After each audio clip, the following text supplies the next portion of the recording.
মারাদোনার হারিয়ে যাওয়া সেই সোনার বল নিলামে প্রকাশ্যে এলো 1986 বিশ্বকাপে দিয়াগো মারাদোনার পাওয়া গোল্ডেন বল। আগামী মাসে তা প্যারিসে নিলাম হবে।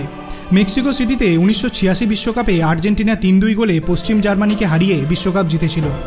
কোয়ার্টার ফাইনালে তার জোড়া গোলই আর্জেন্টিনা 2-1 গোলে ইংল্যান্ডকে হারিয়েছিল। নিলামকারী সেই সংস্থা জানায়, বিশ্বকাপের সেরা ফুটবলারের পুরস্কার সেই সোনার বল এবার বিশাল অর্থে নিলাম হবে বলে আশা করছেন তারা। অনেকে বলেন জুয়ায় হেরে তিনি এই ট্রফি খুইয়েছিলেন, তাও প্রকাশ্যে এসেছে। আপনার কি মনে হয় মারাদোনা কি সত্যি জুয়া খেলে তার এই সোনার বলটিকে খুইয়েছিলেন? এই ঘটনার সত্যতা সম্পর্কে আপনার অভিমত আপনি কমেন্ট সেকশনে জানাতে পারেন। ভিডিওটি ভালো লাগলে লাইক করবেন, চ্যানেলটিকে সাবস্ক্রাইব।